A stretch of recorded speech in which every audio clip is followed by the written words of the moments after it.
RRB NTPCയുടെ ആപ്ലിക്കേഷനുമായിട്ട് ബന്ധപ്പെട്ട് വളരെ പ്രധാനപ്പെട്ട ഒരു അപ്ഡേഷൻ വന്നിരിക്കുകയാണ്.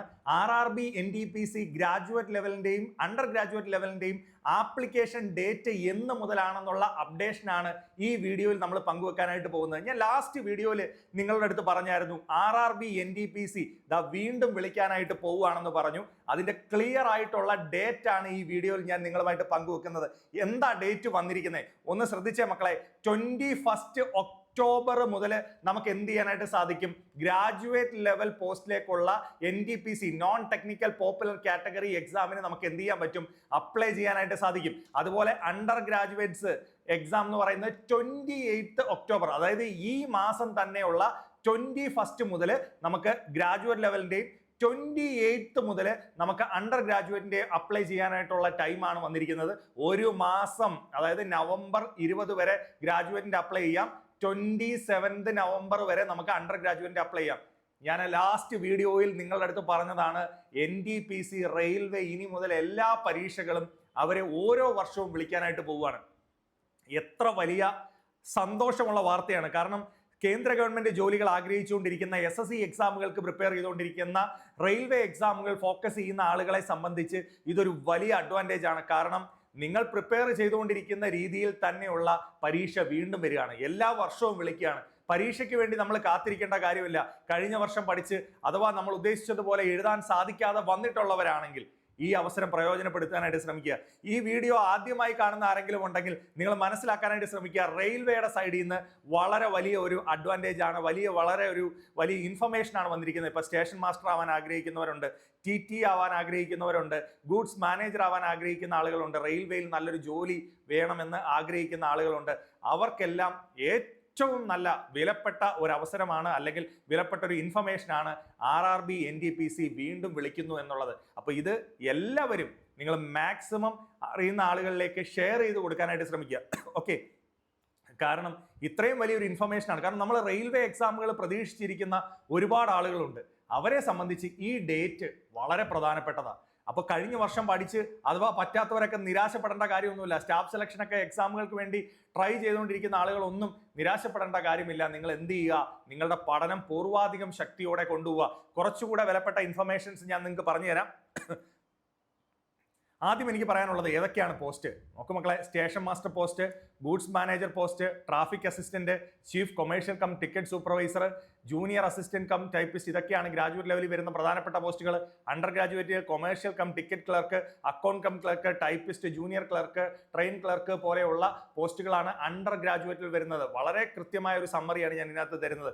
2 നോട്ടീസുകളാണ് നമുക്ക് വന്നിരിക്കുന്നത്, ഗ്രാജുവേറ്റിന്റെയും അണ്ടർ ഗ്രാജുവേറ്റിന്റെയും. ലൊക്കേഷൻ ഓൾ ഓവർ ഇന്ത്യ ആണ് വന്നിരിക്കുന്നത്. ഗ്രാജുവേറ്റ് ലെവലിന് 5800-ഉം അണ്ടർ ഗ്രാജുവേറ്റിന് 3050-ഉം വേക്കൻസികൾ ഇപ്പോൾ നിലവിൽ അവൈലബിൾ ആണ്. ഏകദേശം 8850-ഓളം വേക്കൻസീസ് നമുക്ക് എന്താണ് വന്നിരിക്കുകയാണ്. ഗ്രാജുവേറ്റ് ലെവലിന്റെ ആപ്ലിക്കേഷൻ തുടങ്ങുന്ന ഡേറ്റ് ഞാൻ പറഞ്ഞു 21 ഒക്ടോബർ ആണ്. അണ്ടർ ഗ്രാജുവേറ്റ് എന്താണ് 28 ഒക്ടോബർ ആണ്. ക്വാളിഫിക്കേഷൻ +2 മതി അണ്ടർ ഗ്രാജുവേറ്റിന്.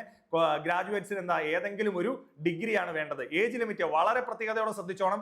ഗ്രാജുവേറ്റിന് 18 വയസ്സ് മുതൽ 33 വയസ്സ് വരെയുള്ള ആളുകൾക്ക് ഗ്രാജുവേറ്റ് ലെവൽ എക്സാമിന് എഴുതാനായിട്ട് സാധിക്കും. അണ്ടർ ഗ്രാജുവേറ്റ് 18 മുതൽ 30 വയസ്സ് വരെയുള്ള ആളുകൾക്കാണ് ഇതിനുള്ള അവസരം എന്ന് പറയുന്നത്. CBT1 CBT2 ഇങ്ങനെ 2 പരീക്ഷകളിലൂടെയാണ് എന്ത് ചെയ്യുന്നത്, എക്സാംസ് കണ്ടക്ട് ചെയ്യുന്നത്. അപ്പൊ ക്ലിയർ ആയിട്ടൊരു സമ്മറി നിങ്ങൾക്ക് മനസ്സിലായല്ലോ. അപ്ലൈ ചെയ്യേണ്ട, ഒഫീഷ്യലായിട്ട് അപ്ലൈ ചെയ്യേണ്ട വെബ്സൈറ്റ് ക്ലിയർലി ഞാൻ ഇവിടെ കാണിച്ചിട്ടുണ്ട്. അപ്പോൾ എന്ത് ചെയ്യുക, നിങ്ങൾ മസ്റ്റായിട്ടും ഈ ഇൻഫർമേഷൻസ് മനസ്സിലാക്കുക. ഒന്നുകൂടെ ഡീറ്റെയിൽ ആയിട്ട് പറഞ്ഞു തരാം. എത്രയാണ് വേക്കൻസീസ് മക്കളെ? ഇത്രയാണ് 5817-ഓളം വേക്കൻസീസ് ഗ്രാജുവേറ്റ്സിനുണ്ട്. അതിൽ ഏറ്റവും കൂടുതൽ വേക്കൻസി ഗൂഡ്സ് മാനേജറിനാണ് 3423. പിന്നെന്തുണ്ട്? അതുപോലെ സ്റ്റേഷൻ മാസ്റ്റർ 615 വേക്കൻസി ഉണ്ട്.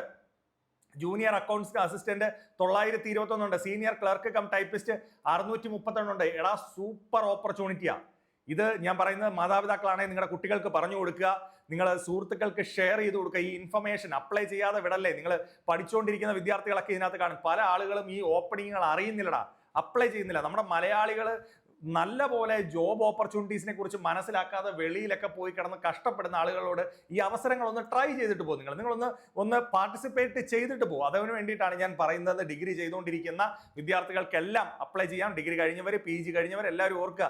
അണ്ടർ ഗ്രാജുവേറ്റ് വരുമ്പോൾ ട്രെയിൻ ക്ലർക്ക് ഏതാണ് ട്രാഫിക് 77 വേക്കൻസിയാണ് വന്നേക്കുന്നത്. കൊമേഴ്ഷ്യൽ കം ടിക്കറ്റ് ക്ലർക്കിനാണ് 2424, നല്ല വേക്കൻസീസ് ആണ് വന്നിരിക്കുന്നത്. Account clerk 394, junior clerk 160, 3058 vacancies ആണ് അണ്ടർ ഗ്രാജുവേറ്റ് ലെവലിൽ വന്നിരിക്കുന്നത്. ക്ലിയർ ആണേ? അപ്പൊ നമുക്ക് ഗ്രാജുവേറ്റ് ലെവലിലും അണ്ടർ ഗ്രാജുവേറ്റ് ലെവലിലും ഉള്ള വേക്കൻസി നിങ്ങൾക്ക് ക്ലിയർ ആയിട്ട് മനസ്സിലായി. കുറെ ആൾക്കാർ ചോദിക്കുന്നതാണ്, സാർ ഇതിന്റെ സെലക്ഷൻ പ്രോസസ് എങ്ങനെയാ? എടാ, ഇതിന് ഈ പരീക്ഷ എഴുതാത്ത ആളുകളാണെങ്കിൽ മനസ്സിലാക്കിക്കോ, ഫസ്റ്റ് സ്റ്റേജ് ഒരു കമ്പ്യൂട്ടർ ബേസ്ഡ് എക്സാം ഉണ്ടാവും. അതൊരു പ്രിലിമിനറി സ്റ്റേജ് പരീക്ഷയായിരിക്കും. അത് ക്വാളിഫൈ ചെയ്യുന്നവർക്ക് സെക്കൻഡ് സ്റ്റേജ് പരീക്ഷയാണ്. 2 സ്റ്റേജിലും ഒരേ സിലബസ് തന്നെയാണ്, 2 കാര്യങ്ങൾ പഠിക്കേണ്ട കാര്യമില്ല.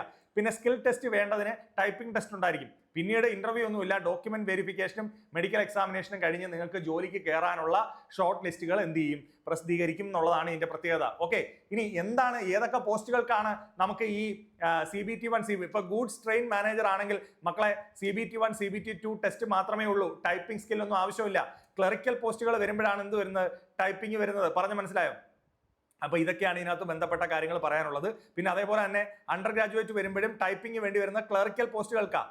അപ്പൊ ട്രെയിൻ ക്ലർക്ക്, അതുപോലെ കൊമേഴ്ഷ്യൽ ക്ലർക്ക്, ടിക്കറ്റ് ക്ലർക്കിനൊന്നും CBT1 CBT2 പരീക്ഷകൾ മാത്രമേ ഉള്ളൂ. ഈ ഒരു കാര്യം കൃത്യമായിട്ട് എന്ത് ചെയ്യുക, മനസ്സിലാക്കുക. അത് മനസ്സിലാക്കി പ്രിപ്പയർ ചെയ്യാൻ ശ്രമിക്കുക. ഇനി അതുപോലെ എന്താ പഠിക്കണ്ടേ? കുറെ പേരുടെ ചോദ്യം, എന്താ പഠിക്കണ്ടേ? എടാ, ഈ 2 എക്സാമിനും ആകെ നിങ്ങൾ പഠിക്കേണ്ടത് ജനറൽ അവയർനെസ് പഠിക്കണം, മാത്സ് പഠിക്കണം, എന്ത് പഠിക്കണം, റീസണിങ് പഠിക്കണം. ഇംഗ്ലീഷ് ഇല്ല. മാത്സ് SSCയുമായിട്ട് കമ്പയർ ചെയ്താണ് ഞാൻ പറഞ്ഞത്. SSCക്ക് ഇംഗ്ലീഷ് കൂടെ വരുന്നുണ്ട്.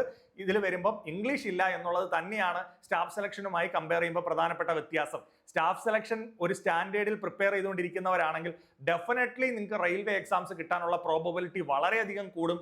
കാരണം മാത്സ്, റീസണിങ് ഒക്കെ സിമിലർലി അത് തന്നെയാണ്. പിന്നെ അതേപോലെ ജനറൽ അവയർനെസ്സിനകത്ത് എന്തുണ്ടെന്ന് ചോദിച്ചാൽ general awareness plus general science കൃത്യമായ വെയിറ്റേജ് ഉണ്ട്. പറഞ്ഞ മനസ്സിലായോ? സയൻസ്, ഫിസിക്സ്, കെമിസ്ട്രി, ബയോളജി പഠിക്കണം.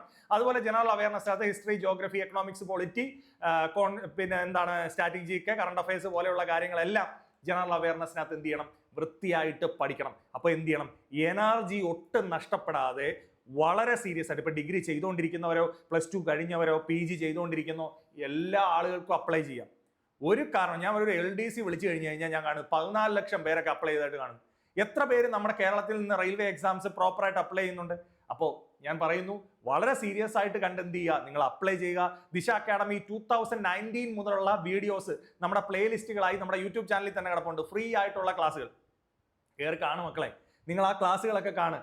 എന്നിട്ട് നിങ്ങൾക്ക് എന്താണ് അഡീഷണൽ വേണ്ടതെന്നുള്ളത് ഈ വീഡിയോയുടെ താഴെ നിങ്ങൾ കമന്റ് ചെയ്യും. ദിശ അക്കാഡമിക്ക് ചെയ്തു തരാൻ പറ്റുന്നതിന്റെ മാക്സിമം കാര്യങ്ങൾ നമ്മൾ നമ്മുടെ ഓഫ്ലൈൻ ക്ലാസ്സുകളിലൂടെയും ഓൺലൈൻ ക്ലാസ്സുകളിലൂടെയും യൂട്യൂബിലൂടെയും കേരളത്തിലുള്ള വിദ്യാർത്ഥികൾക്ക് റെയിൽവേ, സ്റ്റാഫ് സെലക്ഷൻ, ബാങ്കിങ്, ഈ 3 എക്സാമുകളാണ് ദിശ അക്കാഡമി മെയിൻലി ഫോക്കസ് ചെയ്യുന്നത്. റെയിൽവേ പരീക്ഷകൾ, സ്റ്റാഫ് സെലക്ഷൻ പരീക്ഷകൾ, ബാങ്കിങ് എക്സാംസുകൾ. ഈ പരീക്ഷകൾക്ക് നിങ്ങൾക്ക് വേണ്ടത് എന്താണോ അത് തരാൻ ദിശ അക്കാഡമി പ്രധാനമായിട്ടും ഹെൽപ്പ് ചെയ്യുന്നുണ്ട്. ഇതാ നോക്കൂ, ജനറൽ അവയർനെസ്, മാത്സ്, റീസണിങ്, ഇത് തന്നെയാണ് നമ്മുടെ എന്തെന്നുള്ളത് മെയിൻസിന് വരുന്നത്. അപ്പൊ 2 പരീക്ഷ CBT1ലും CBT2ലും 2 കാര്യങ്ങൾ പഠിക്കേണ്ട, ഒരേ കാര്യം തന്നെ സ്ട്രോങ് ആയിട്ട് പഠിക്കുക. അതാണ് ഞാൻ പറഞ്ഞത്. ഇപ്പൊ SSC ചെയ്തുകൊണ്ടിരിക്കുന്ന, റെയിൽവേ ചെയ്തുകൊണ്ടിരിക്കുന്ന ആളുകളൊക്കെ അഥവാ കിട്ടിയിട്ടില്ലെങ്കിൽ നിങ്ങൾ ഒരിക്കലും നിരാശപ്പെടേണ്ട. നിങ്ങളുടെ എനർജിയുടെ മാക്സിമം ഇടൂ. നിങ്ങളുടെ ടൈം ആവുമ്പോൾ നിങ്ങൾ ഉദ്ദേശിക്കുന്ന എക്സാം, നിങ്ങൾ ആഗ്രഹിക്കുന്ന പരീക്ഷ നിങ്ങൾക്ക് തീർച്ചയായിട്ടും കിട്ടും. അതുപോലെ തന്നെ നമ്മുടെ ഓൺലൈൻ ക്ലാസ്സുകൾ ദിശ ലേണിംഗ് ആപ്ലിക്കേഷനിലൂടെ കേരളത്തിനകത്തും പുറത്തും ഇരുന്നുകൊണ്ട് നിങ്ങൾക്ക് railway exams, SSC exams, banking എക്സാംസുകൾക്ക് വേണ്ടി പ്രിപ്പയർ ചെയ്യാനായിട്ട് സാധിക്കും. ഈ നമ്പറിൽ കോൺടാക്ട് ചെയ്ത് കഴിഞ്ഞാൽ നിങ്ങളെ അതിന് ഹെൽപ്പ് ചെയ്യും. അതേപോലെ തന്നെ ദിശയുടെ ഓഫ്ലൈൻ ബ്രാഞ്ചുകൾ കേരളത്തിൽ 5 പ്ലേസുകളിൽ, കൊല്ലം, കൊട്ടാരക്കര, തൃശ്ശൂർ, കാലിക്കറ്റ്, ട്രിവാൻഡ്രം, ഈ പ്ലേസുകളിലെല്ലാം അവൈലബിൾ ആണ്. എല്ലാ മന്തും നമുക്ക് ബാച്ചുകൾ അവൈലബിൾ ആണ്. നിങ്ങൾക്ക് എപ്പോൾ വേണമെങ്കിലും ഓഫ്ലൈൻ സെന്ററിൽ ഒരു കൗൺസിലിംഗ് എന്ന വേണം എത്തിക്കഴിഞ്ഞു കഴിഞ്ഞാൽ കൃത്യമായിട്ട് ഈ പരീക്ഷകളെ കുറിച്ച് പറഞ്ഞു തരും. കൂടാതെ നിങ്ങൾക്ക് ബാച്ച് ജോയിൻ ചെയ്ത് പഠിക്കാവുന്നതുമാണ്. അപ്പോൾ എനിക്ക് എല്ലാവരോടും പറയാനുള്ളത്, നിങ്ങൾ ഏറ്റവും നന്നായി പ്രിപ്പയർ ചെയ്യുക.